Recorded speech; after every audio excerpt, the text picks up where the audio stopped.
Hello everybody, Lillian here, and welcome again to Sage Thyme. As you can see, I am amidst a beautiful backdrop of forest and undergrowth. You can hear the little creek burbling behind me. I wanted to make a quick video. And today, no tarot. This is simply a transformation, travels kind of video. And I wanted to speak about a few observations that were coming to me from the natural world around me and share that with you because there's always beautiful messages in the world around us. And when we're immersed, there's a mosquito around me, when we're immersed in the natural world especially, those messages speak not only the obvious, but such deeper messages that really go into the genetics of our cellular memory and resonant frequencies. So forgive the slightly wobbly camera. I don't have a tripod. So I'm here in the rainforest. I'll see if I can kind of pan up a little bit and over so you can see the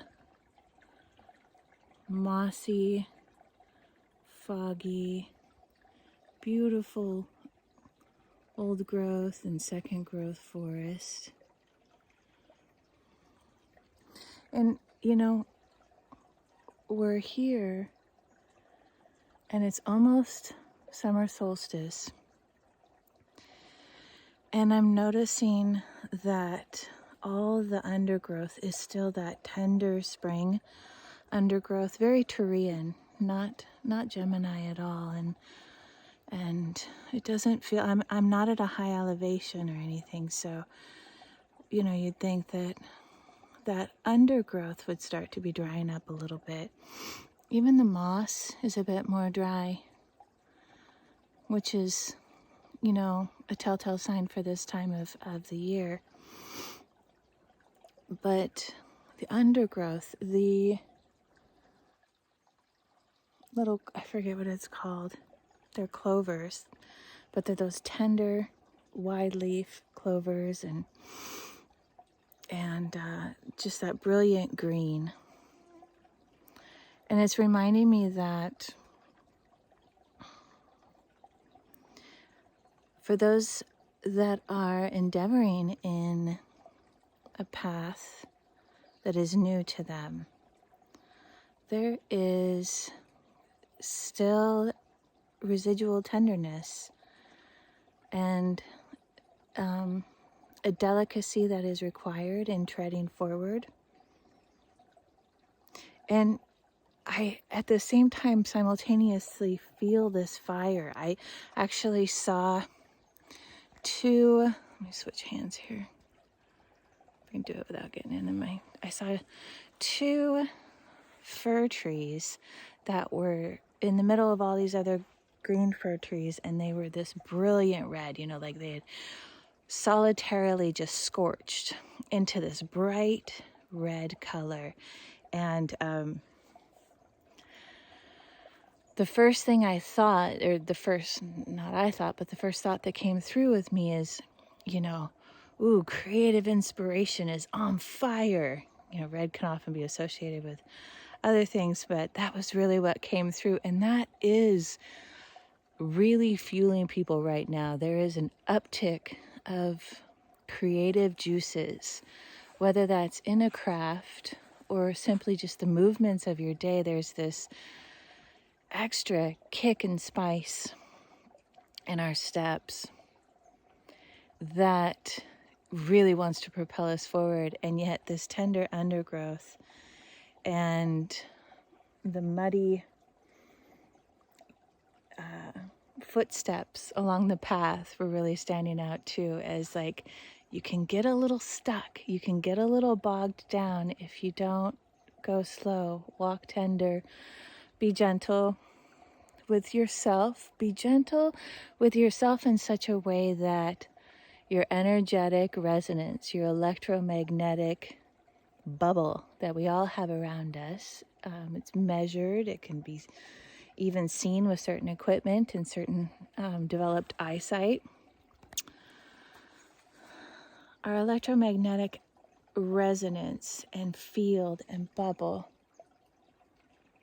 I'm in bear country too, so black bear country, so I keep my ears and eyes alert too, is affecting the world around us, however far that extends out, and depending on the person and where they're at and what they're working through.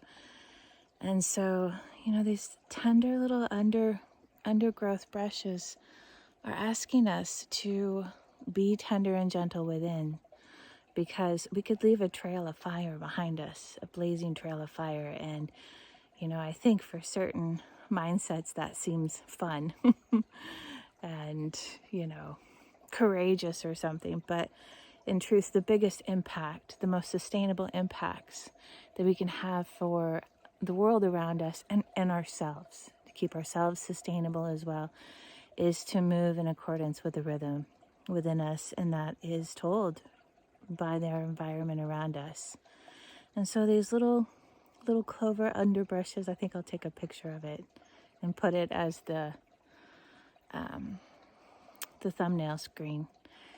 They're saying, please tread lightly, tread softly. There are a lot of bogs to get your feet stuck in the mud. And if you take your time and watch where you're going, and even if you have blinders on, be sure to look up and look around. And in the famous words of Ani DeFranco, I think in one of her songs, something like, if I look up all the time, I miss everything. Or no, if I look down all the time, I miss everything. If I look up all the time, I trip over everything. So keep your sight steady, slow, gentle on the prize. Whatever that prize is it something strictly developing within you? Or is it something developing within you so that, because you have a goal for something outside of you? And I would encourage everybody to create outside in the field reality goals, whether it's to be able to improve a craft or have a specific activity goal, maybe 1 5-minute walk a day, or even bigger, and make it specific. Time-oriented goals are wonderful. They give us an actionable intention and goalpost to reach and move beyond. And also, let it be mutable, let it be changeable, like the creek here at my feet and behind me. It's all over the place, and people have put logs down here to traverse over it. And you can see some people have jumped and landed in the mud and gotten stuck, lost their shoes. You can see by the little footprints, big and small. And the creek says that's cool. And then there's debris that flies around from wind and trees and branches and so forth. And the creek says, okay, I'll move over here. And it makes this beautiful image, this beautiful pattern and artistry that changes because it's mutable. So that's our little under 10-minute travel and transformation video for today. My love to all of you. I hope you are well. I trust that you are beloved and opening to, accepting, and receiving the love that is around you, allowing it to permeate yourself. Fill your heart and let that heart fulfill and imbue itself within every nuance and nook and cranny of your body. Love to you all. Blessings.